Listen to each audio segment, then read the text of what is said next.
They've vanished again. The German radar operator's voice cracks through the static, his hands trembling over the glowing screen. The blips were there. 30 seconds ago, a full squadron of RAF Spitfires flying straight toward Bremen. Now, nothing. Just empty green light and the hum of machinery that suddenly feels useless. 300 miles away, Flight Lieutenant James McKenna straps himself into his cockpit. His hands won't stop shaking. Not from cold, though the February air bites through his flight suit. Not from fear exactly, though he knows the statistics. 1 in 3 pilots don't come back from night raids. 1 in 3. He touches the small metal object tucked into his jacket pocket. An engineer handed it to him 20 minutes ago, with instructions that made no sense. Drop it at exactly the right moment, they said. Too early, you light yourself up like a Christmas tree. Too late, you're already dead. The object weighs almost nothing. A strip of metal, thin as paper, smaller than his hand. Some engineers insisted it would never work. Others whispered it was the only thing that could save them. In a concrete bunker beneath the German countryside, Hauptmann Friedrich Weber stares at his radar screen and feels his certainty crumbling. For weeks now, British planes have been disappearing, not shot down, not crashing, simply vanishing from the screens as if they'd passed through a door into another world. His commanders demand explanations. His operators are starting to whisper words he doesn't want to hear. Geisterflugzeuge. Ghost planes. McKenna's engine roars to life. The tiny object sits in his pocket. Somewhere over the North Sea, German radar stations are waiting, their screens glowing green, their operators alert and ready. If this mission fails, if the object doesn't work, British High Command will suspend all night operations within the week. The skies will belong to Germany. The war will turn. How did something small enough to fit in a pilot's glove change the entire air war? How did a piece of metal, thinner than a playing card, create a myth so powerful that German soldiers would swear until their dying days that they'd witnessed something impossible? This is the story of the Ghost Squadron, and it begins in darkness. 3 months earlier, the RAF is bleeding. Not slowly, not strategically. They're hemorrhaging pilots and planes at a rate that can't be sustained.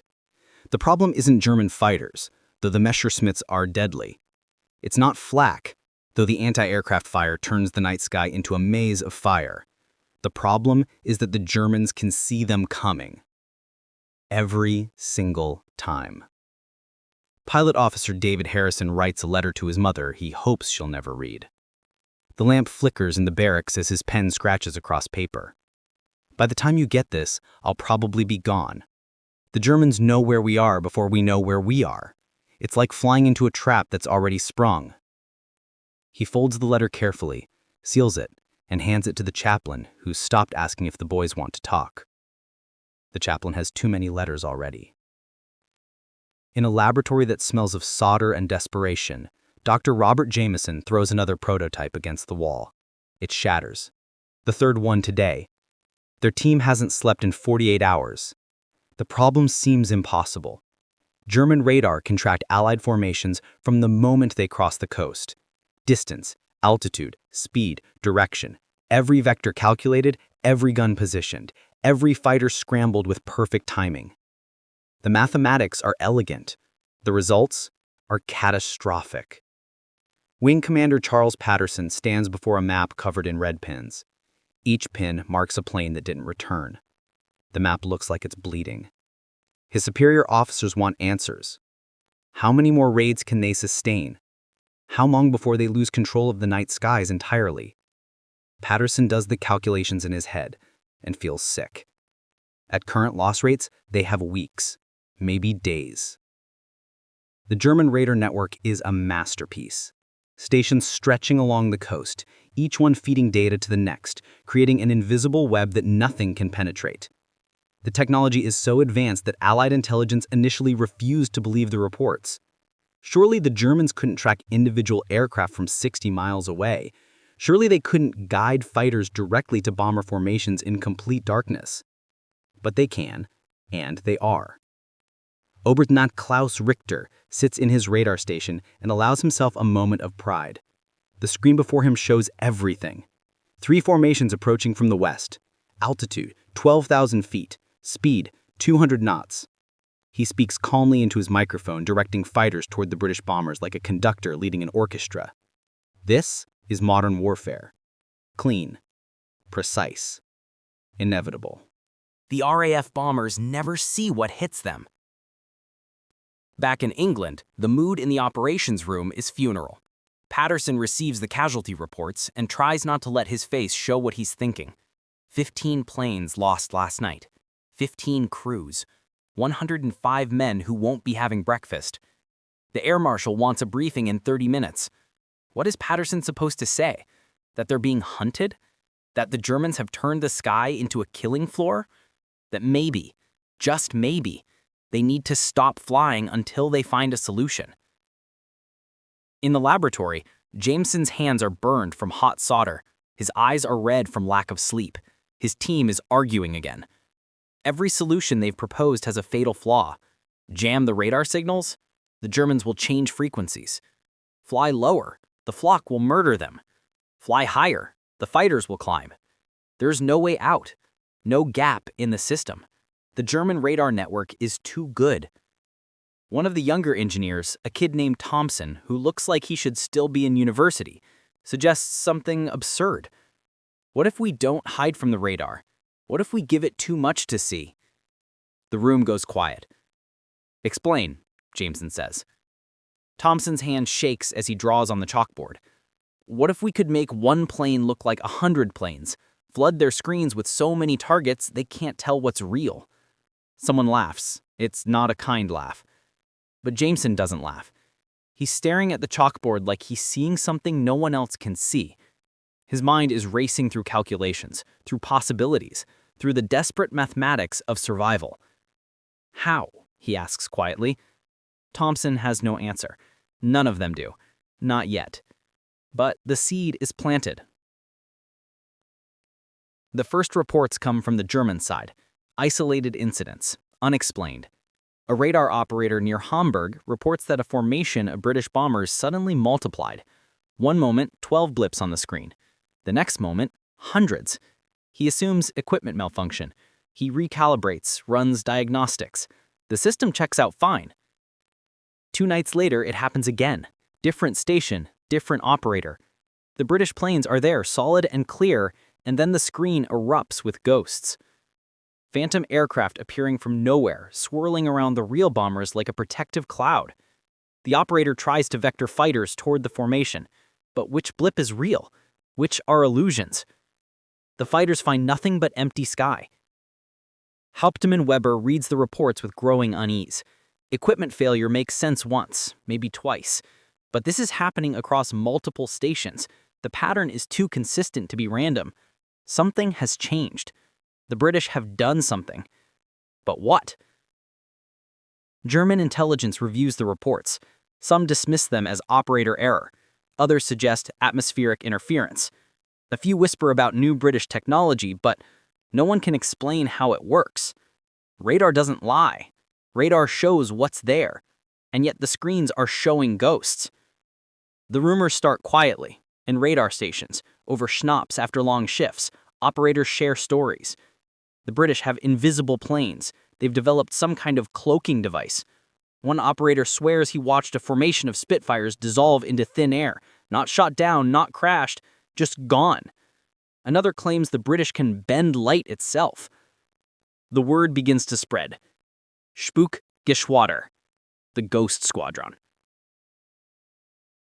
In England, Jameson's team works through another night. They're onto something, but they can't quite grasp it. The theory is sound. If they can create false radar returns, they can confuse the German systems. But how? You can't project false signals from the ground. You'd need transmitters powerful enough to reach across the channel, and even then, the Germans would trace the source and bomb it within hours. The answer has to come from the air, from the planes themselves. Thompson is the one who suggests it. He's holding a chocolate bar wrapper, the foil catching the lamplight. What about this? He says. What if we dropped metal? Lots of it. thin strips that would float in the air and reflect radar waves. The room goes quiet again, but this time no one laughs. Jameson takes the wrapper, turns it over in his burned fingers. The mathematics cascade through his mind. Metal strips would create radar reflections. Thousands of strips would create thousands of reflections.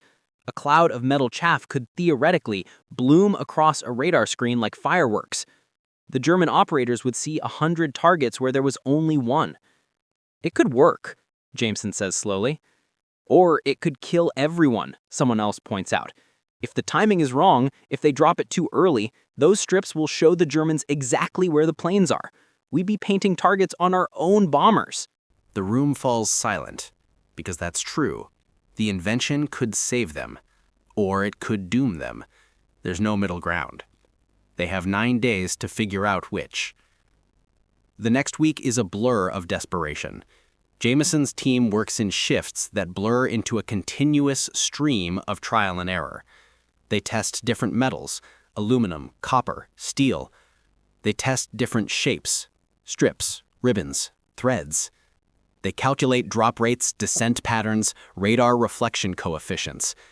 The math is brutal. 1 degree off in the angle, 1 second wrong in the timing, and the whole system fails. Worse than fails, backfires. Patterson visits the laboratory on the 5th day. He looks at the tiny strips of metal laid out on the workbench. They look like confetti, like something you'd throw at a wedding. "This is it?" he asks. "This is what's supposed to save us?" Jameson doesn't look up from his calculations. "If we get it right, yes. If we get it wrong, you'll be signing a lot more casualty reports." "When can we test it?" 4 days, maybe 3. We need more data, more simulations, more... "You have 2 days, Patterson interrupts. High Command is suspending night operations at the end of the week. If this doesn't work, the Germans own the sky. Jameson's hand stops moving across the paper.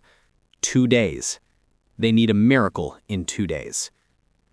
The test flight is scheduled for February 23rd. 6 Spitfires, experienced crews, a route that will take them directly over known German radar stations.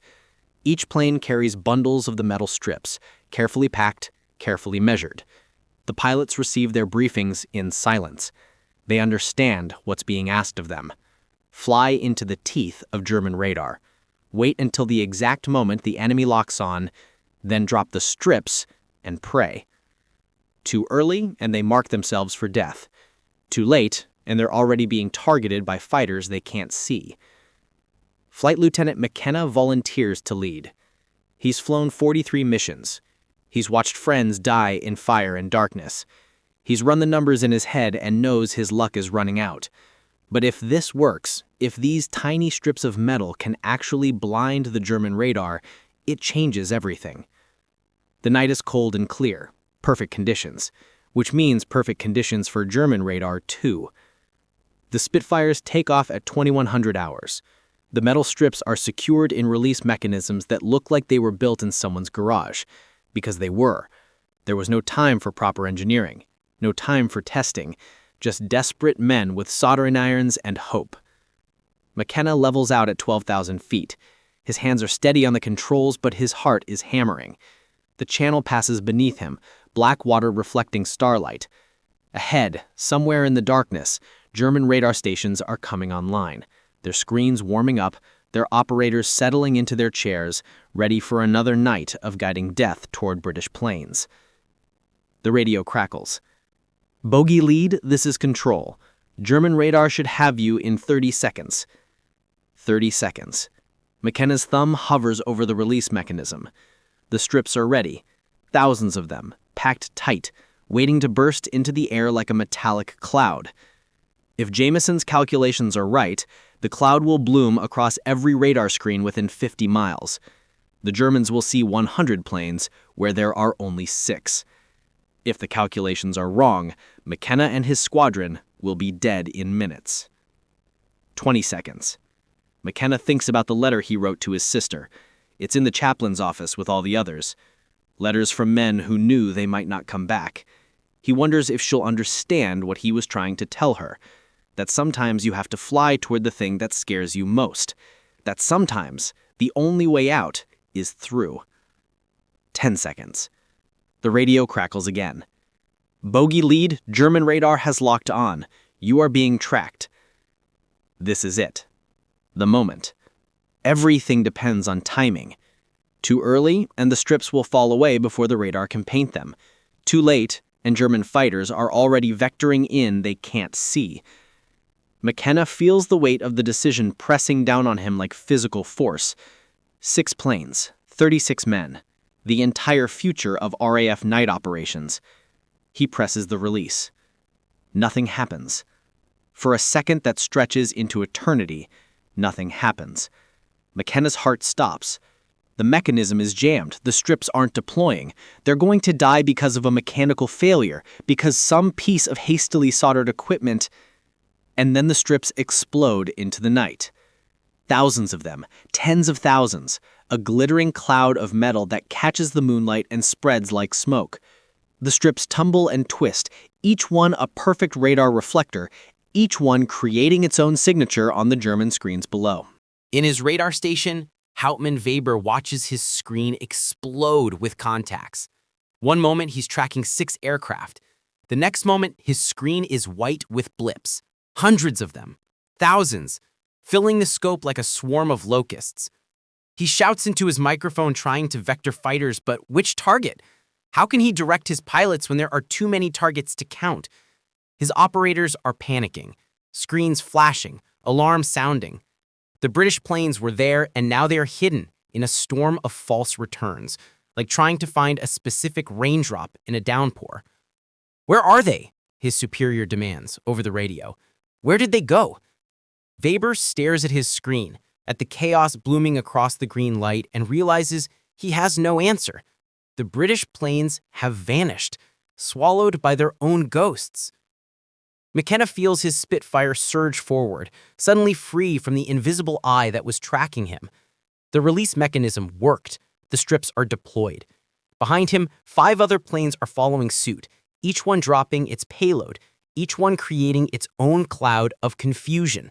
The German radar net has gone effectively blind. They're invisible. The mission continues without a single shot fired at them. German fighters scramble, but they're searching empty sky. The radar operators vector them toward ghost contacts that dissolve when approached. McKenna and his squadron penetrate deep into German airspace, drop their bombs on target, and turn for home. Not a single plane is damaged. Not a single crew member injured. It's the first completely successful night raid in months. When they land, Jameson is waiting on the tarmac.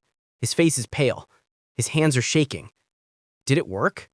he asks, though he can already see the answer in McKenna's grin. "Like magic.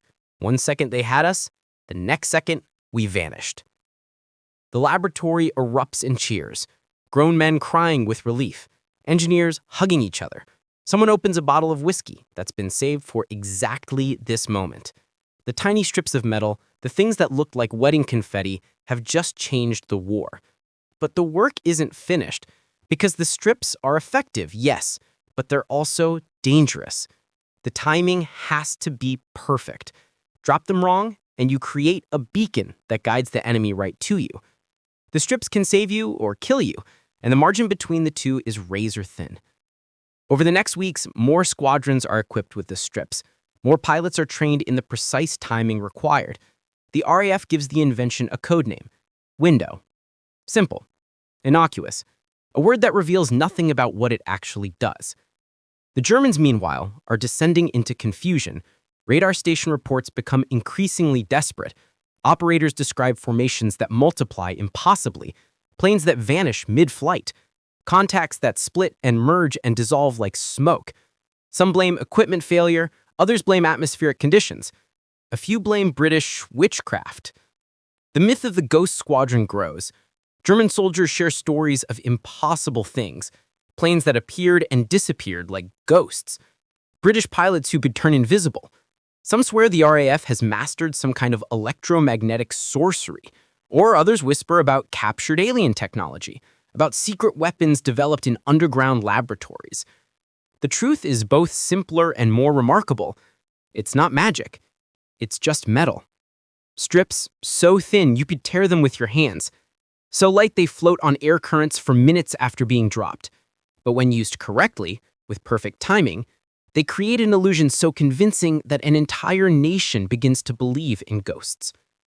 Oberleutnant Richter, who once tracked British bombers with such precision, now sits at a station and stares at a screen that makes no sense. The contacts bloom and fade, multiply and dissolve. He tries to separate real targets from false ones, but there's no pattern he can detect, no logic he can follow. The British planes are there, somewhere in the chaos, but finding them is like trying to grab shadows. He starts to wonder if his eyes are failing him, if his mind is breaking under the strain. Other operators admit the same fears in quiet conversations. They're trained professionals, experts in their field, and suddenly their expertise means nothing. The tools they trusted are showing them hallucinations. Some ask for transfers, others start drinking more than they should. A few simply stop believing what their screens tell them, which makes them useless as operators. The radar network, once the pride of German air defense, becomes a source of doubt and confusion. Meanwhile, RAF losses plummet. Missions that would have cost 15 planes now cost 2. Raids that would have been suicidal become routine.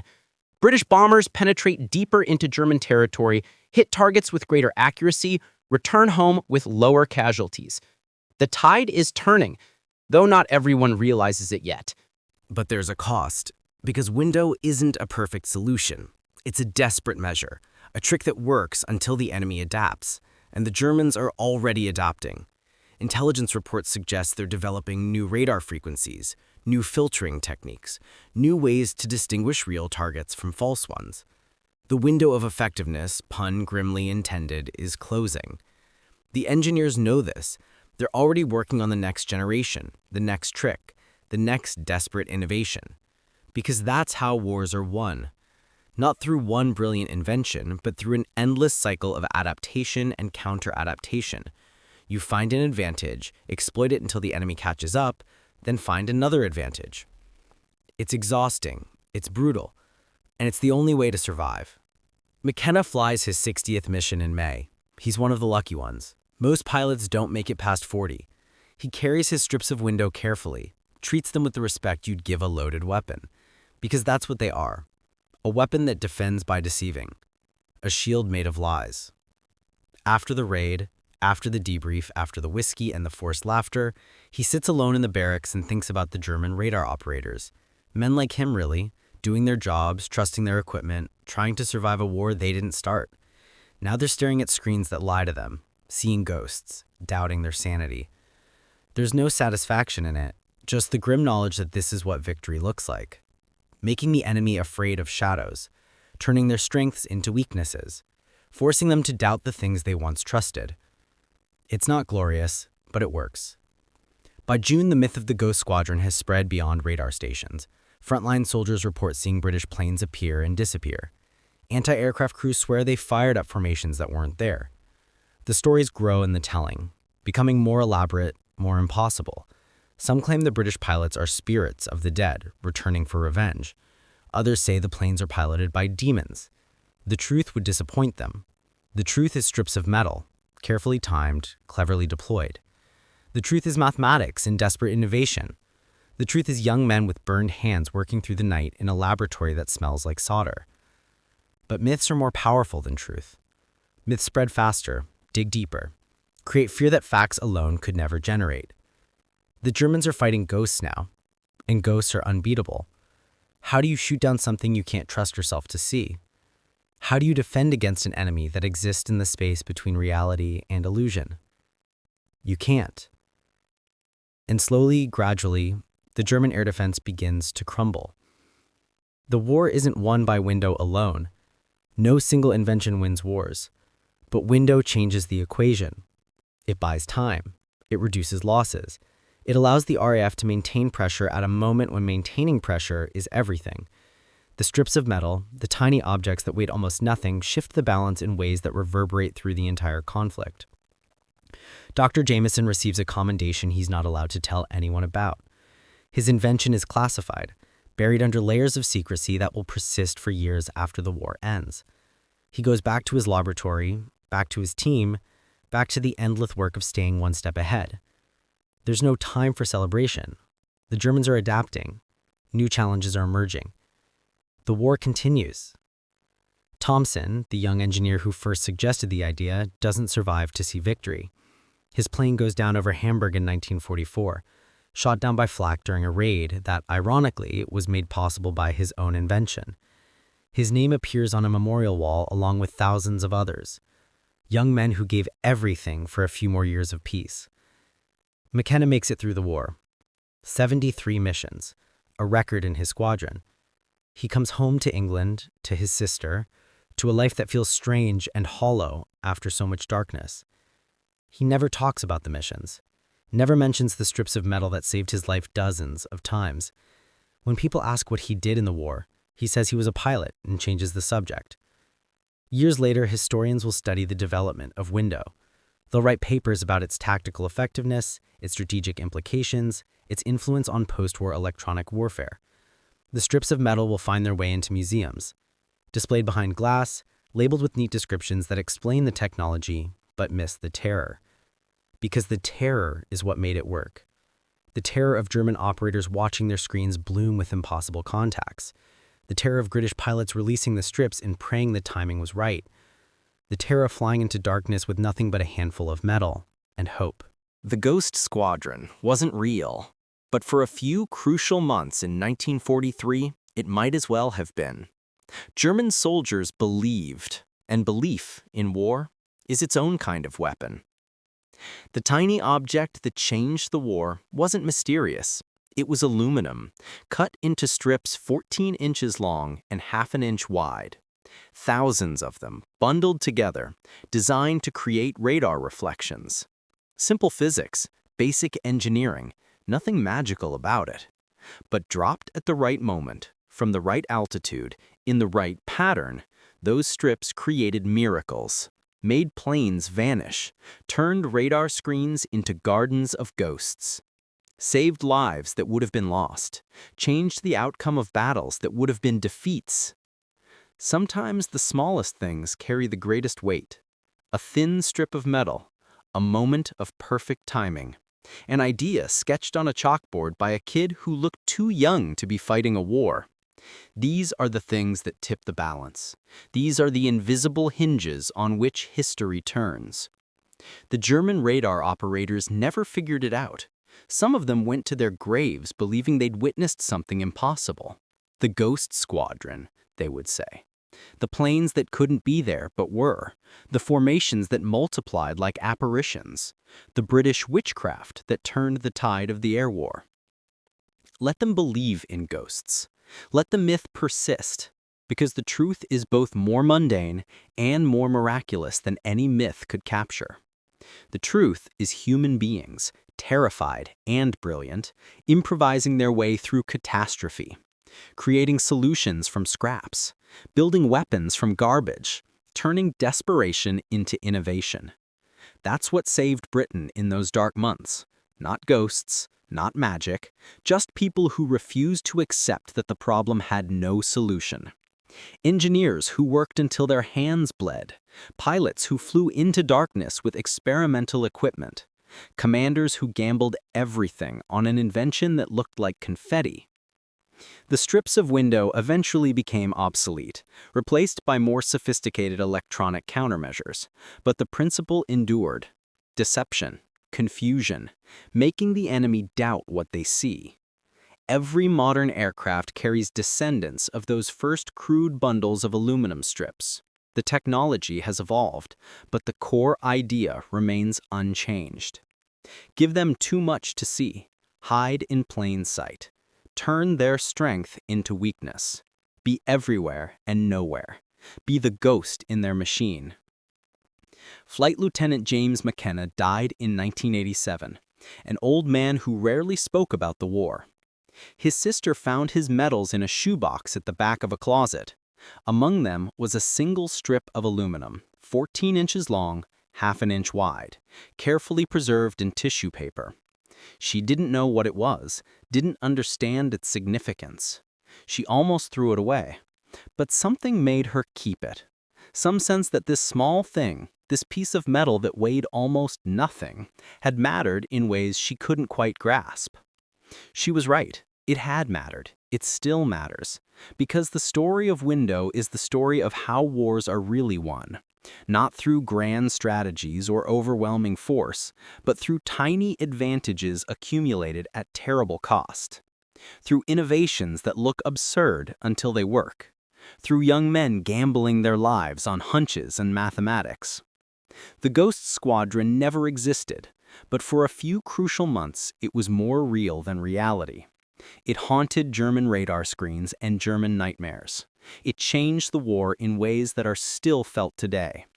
And it all came down to a strip of metal, thin as paper, light as air, dropped at exactly the right moment by pilots who believed in science and luck in equal measure. That's the lesson. That's what history teaches us if we're willing to listen. The smallest things can save nations. The thinnest margins can decide empires. And sometimes, when everything seems impossible, when the darkness seems absolute, when the enemy appears unbeatable, all you need is a handful of metal and the courage to believe it might work. The rest is just timing. And hope. And ghosts that were never really there at all.